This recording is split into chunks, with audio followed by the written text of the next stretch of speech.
Hi, and welcome to the first ever episode of Assault and Buttery. My name is Alyssa Jakubik, and on this episode, we're going to be making some funfetti cookies. Now, before you would start any recipe, make sure you have all the ingredients. For this one, you're going to need sugar, powdered sugar, all-purpose flour, baking powder, salt, butter, an egg, vanilla extract, and a bunch of sprinkles. After you get all your ingredients together, preheat your oven to 350 degrees Fahrenheit. And then, once you get that done, line a baking sheet with parchment paper. I've already done that. It's right here. I'm sure you don't want to watch me do that though, because that would be really boring. After you get all that done though, grab your ingredients and head to your bowl that you're going to be mixing in or your stand mixer. Once you get to here, you're going to cream together 1/2 cup of butter and make sure it's softened, 1/3 cup of granulated sugar, and 3 tablespoons of powdered sugar. Once your mixture is smooth and creamy, whisk in 1 egg at room temperature and 2 teaspoons of vanilla extract.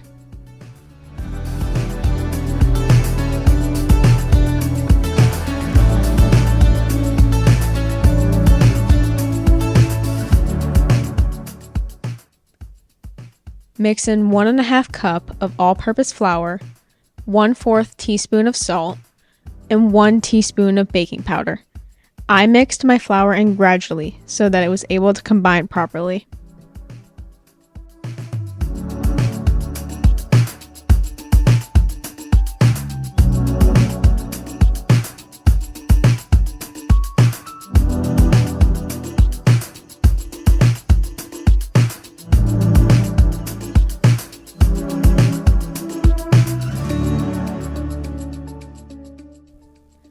Once your dough is formed, roll it into 6 balls onto your baking sheet.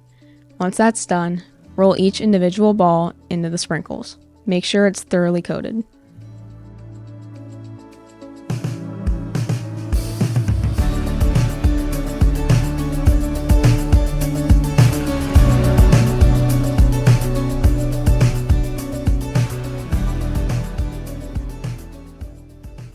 Now once you've got that done, you're going to put these in the oven for about 11 minutes.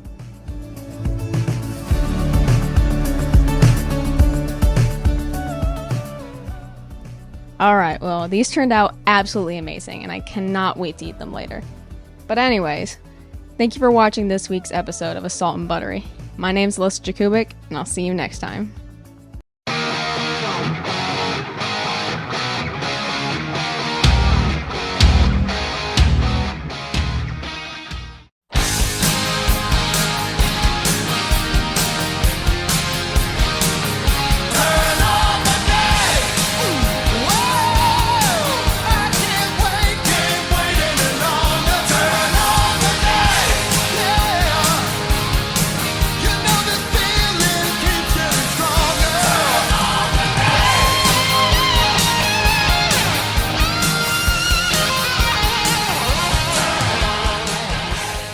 Hello and welcome to Massillon Tonight for Thursday, October 2nd, 2025.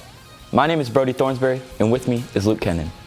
Thank you to Alyssa Jakubik for tonight's opening segment of Salt and Buttery. Tonight's episode is a mixed bag of all kinds of crazy ideas. First up, Zane Beadle explores the world of overpriced stuffed animals in tonight's Labubu ASMR. Take a look.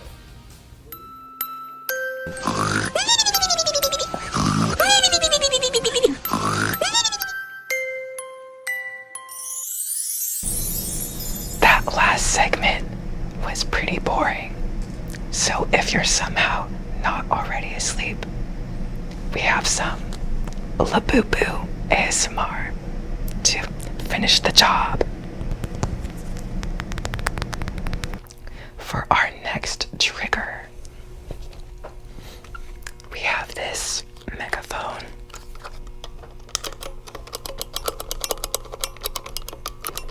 Very tingly, very sensational. The Labubu likes to, sometimes go out and party with the other Labubus, and oftentimes you can catch them like in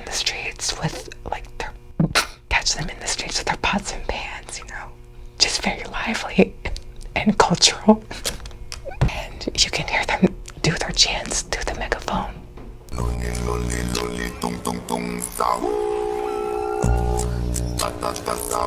For our next object, we have this cat piano. The Labubu likes to play on this from time to time. It's his favorite activity. We're gonna turn it on. The little kid. We also have this microphone.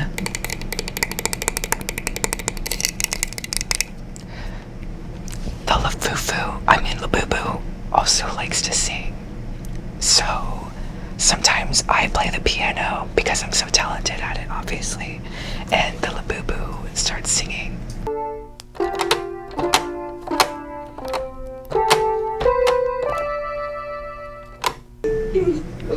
Oh. I don't know what the Lafufu's doing. I mean, Labubu.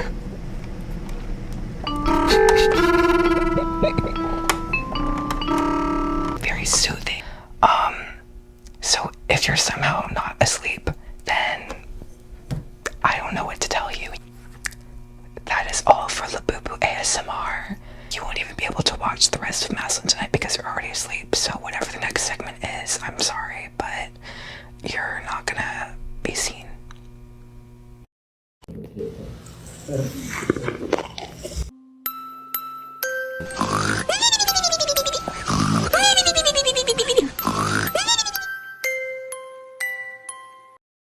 Claire Palmer takes us back again to the toys and tech that time forgot in tonight's Web Flashbacks. Let's watch.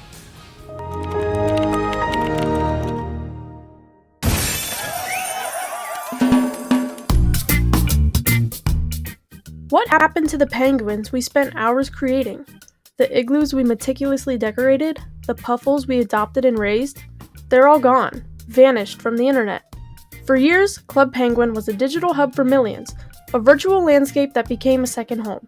We all knew the joy of earning a new stamp or finding a rare item in the catalog, but a single announcement in 2017 brought it all to a definitive end. That announcement was the closure of Club Penguin. On March 29, 2017, the game we all knew and loved officially shut down. The news was met with a massive wave of nostalgia and sadness from players all over the world, but it wasn't a sudden decision, it was part of a larger shift in the company's focus. The original Club Penguin was created by a small team, and it grew into a global phenomenon with a dedicated community. Its success was built on a safe, fun, and creative environment where players could interact, play minigames, and just hang out. It was more than just a game. For many of us, it was our first social media platform, a place where we learned how to be a part of an online community and a key piece of early web history. However, the world of online games was changing.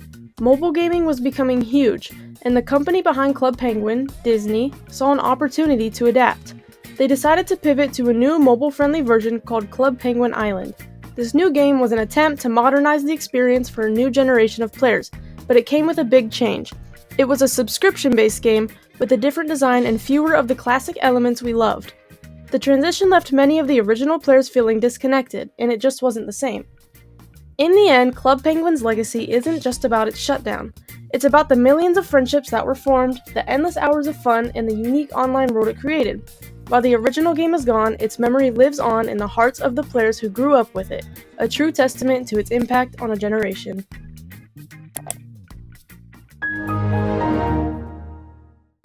In this next segment, Jaron Jones takes us back to the beginning of what would be called rock and roll music. Here's So You Think You Know Music. Few bands have ever changed the world. The Beatles did it before they were 30. From a small port city in England to the center of a global cultural revolution, the Beatles' story is one of humble beginnings, unmatched success, and ultimately, the high cost of fame. It all started in Liverpool, 1960. John Lennon, Paul McCartney, and George Harrison had been playing together in various iterations since their teens. Adding drummer Pete Best, naming themselves the Beatles. Their early sound was raw, shaped by long nights performing in German clubs in Hamburg, where they honed their craft and built their chemistry.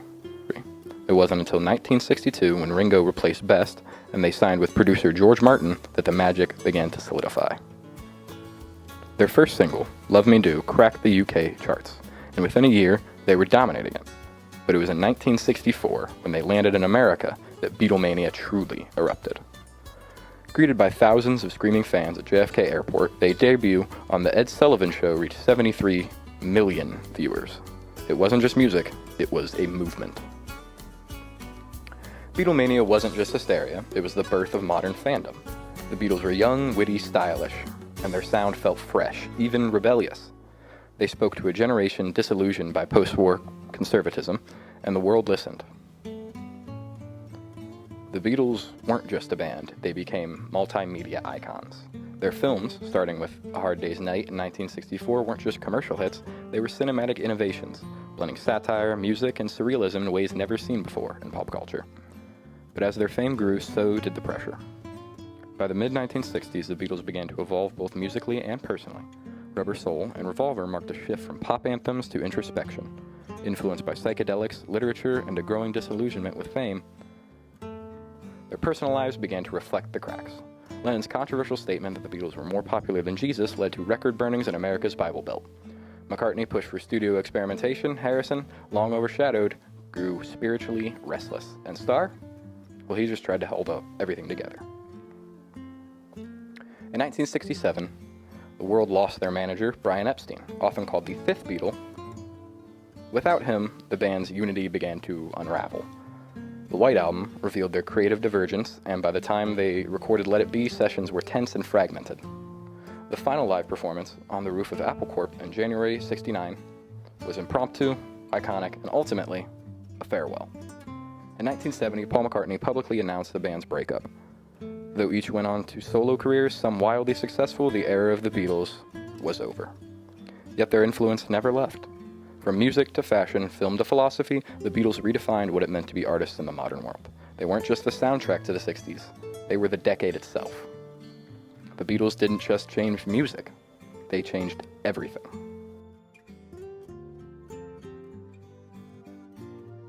Do you consider yourself a cat person? What about a trivia person? If you're both, then you may love tonight's Kitty Trivia, produced by Ali Borbley. Check this out.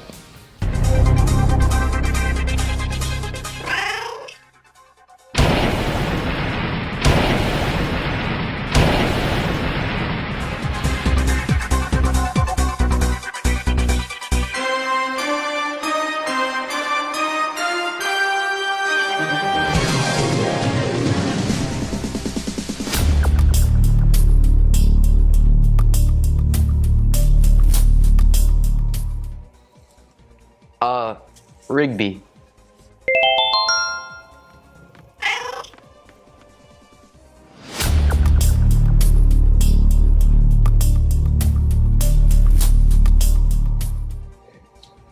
I think C.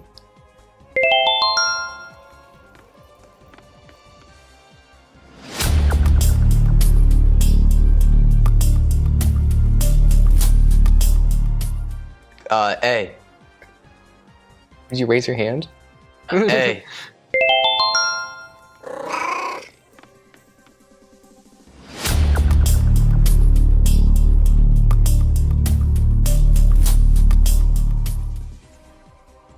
I guess. I'll say C.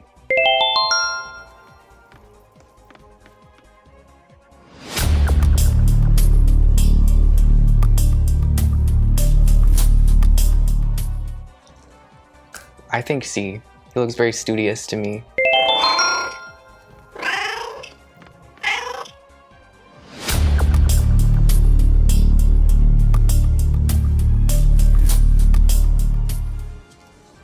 B.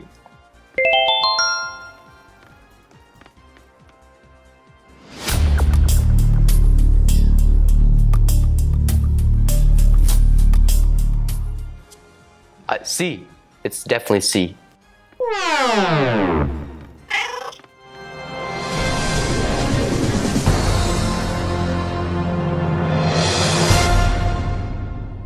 It's a tie! Okay. 3, 2.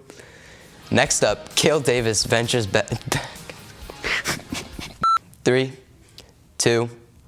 Next up, Cale Davis ventures back to the wood shop for another adventure in this week's episode of Pine Creek Craftsman. Timber! Do I say it like that? Okay. 3, 2. Next up, Cale Davis ventures back to the wood shop. Next up, Cale Davis ventures back to the wood shop for another adventure in this week's episode of Pine Creek Craftsman. In this week's episode of Pine Creek Craftsman. Timber!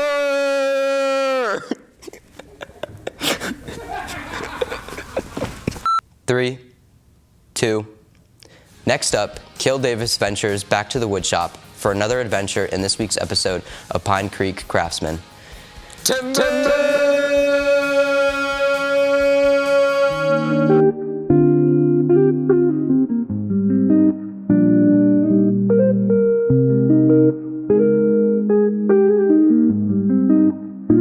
Hello, I'm Cale Davis. I'm the Pine Creek Craftsman, and today we are making a flower shelf. This is how I'm doing it. Stay tuned and follow along if you ever so choose. Now what I'm doing here is I'm cutting in between the two lines because that's the scrap wood. Now the reason why we're doing this is because the saw blade is 8 millimeters thick, so you can't cut directly on the line. You have to cut more towards the scrap. Now right here I'm lining it up so I'm able to, like I said, cut in between the two lines so it's not cutting over into the piece that we're keeping.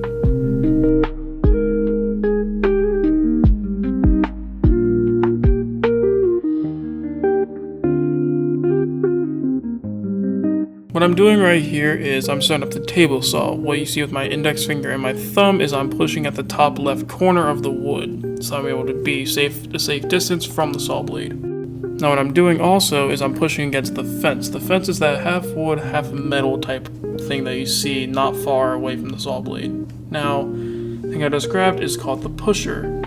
Now, with this is you push it once you get to a certain point. Now, the thing that I just grabbed was the stopper. It's used to push into the saw blade so that way it stops better. This right here is the scroll saw. It is used to make fine and precise cuts. As you can see here, we made a rounded edge, and this is exactly what it's made to be used for. This right here is the router, is what I'm currently using. It's used to make a rounded edges on the pieces of wood that you want to, round. So what you want to do, you want to start slowly and push it against the saw. Now, what I'm doing right now is I'm moving at both a counter and clockwise direction on the saw. So what you want to do, you want to be very careful because this moves 15,000 RPM, rotations per minute.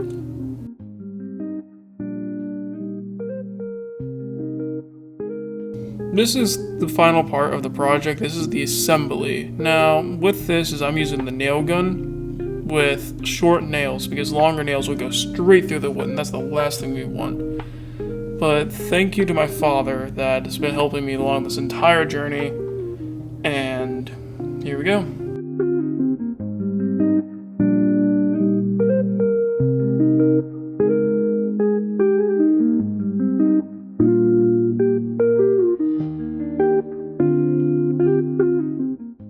Now right here, he's holding the piece of wood for me so I'm able to actually staple it because I need two hands to use a nail gun. Now, be very careful. Here I'm also using the nail gun again for the cross break. This is used to stabilize the entire project.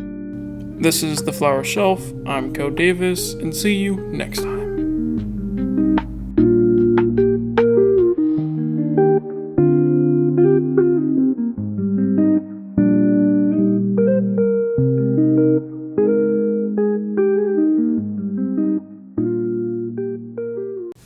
If you are a super fan of comics or the DC Universe, then this next segment may get your attention. Luke Kennan attempts to set things straight in tonight's Behind the Mask. Roll it. Welcome to Behind the Mask. In this episode, I'll be talking about how Zack Snyder's Batman is one of the worst versions of Batman. His suit looks way too bulky and even looks uncomfortable to wear, and he moves around and looks around like his suit is all stiff. And the suit design was awful. The hexagon-looking armor below the Bat logo in the Flash movie is a terrible design. I'd really love to stay and clean up more mess, but this little superhero needs his breakfast. Goodbye, Flash. Yeah, bye, Batman. Well done, Mr. Wayne. Will you be home for breakfast, sir?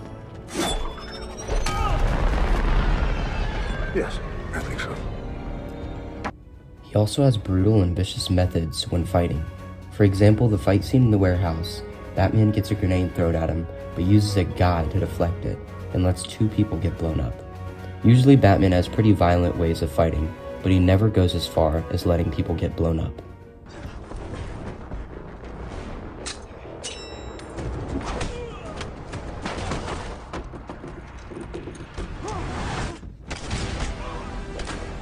Letting people die is something Batman would never do. He thinks everyone deserves a second chance, and no one deserves to die, no matter the person. His detective skills were also terrible in the movies. He lets Lex Luthor manipulate him into thinking Superman killed civilians. When Batman tries killing Superman, he only stops when he realizes Superman's mother's name is the same as his mother's name, which is terrible writing because he thinks he shouldn't die because their moms share the same name. Why did you say that name? Martha, why did you say that name? Stop! Please, stop! Why did you say that name? It's his mother's name! It's his mother's name.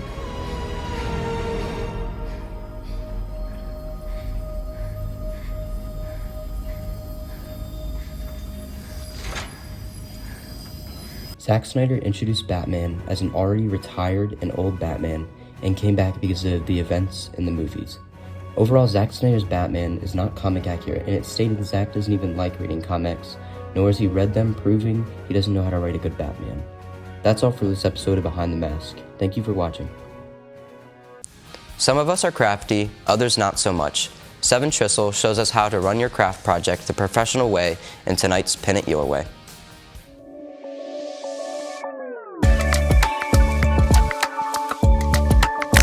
Welcome to Pin It Your Way, where I'll be showing Zane how to customize his own pins. Pins are a fun way to customize your looks, items, all kinds of stuff. Here's some pins I've done in the past as an example, and this is the kind of stuff we're going to be doing today. Let's get started. So these are the pins we picked out. Some of them are in different shapes and sizes. I picked out 2, and Zane's going to be doing 1. And first step before painting the pins is sanding it down so the paint has a better time sticking to it and doesn't peel off.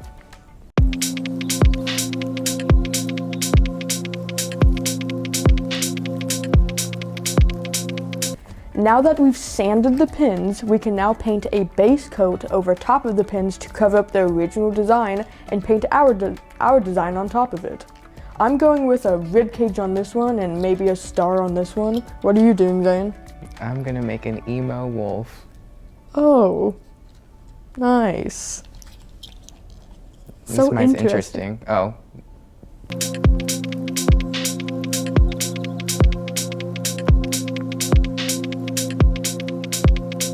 And now we're going to begin painting our designs on our now dry pins.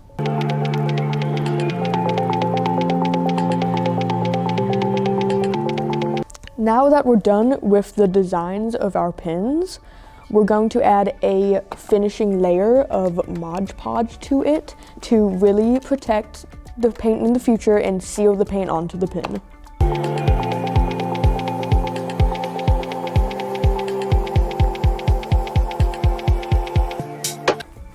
This is the final look of our pin designs after the Mod Podge has all dried. I think mine are pretty cool. Not as cool as mine.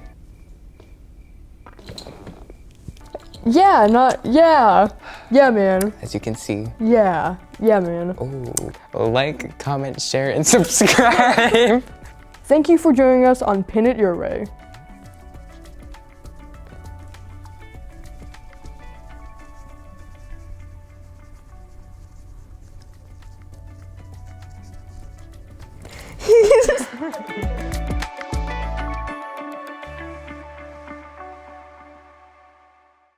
Thank you for watching Massillon Tonight.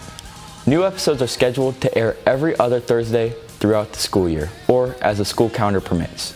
You can rewatch this episode and all episodes of Massillon Tonight on the WHS-TV YouTube channel and on MCTV cable channels 6, 11, and 11. I'm Luke, along with Brody. See you next time, and thank you for watching.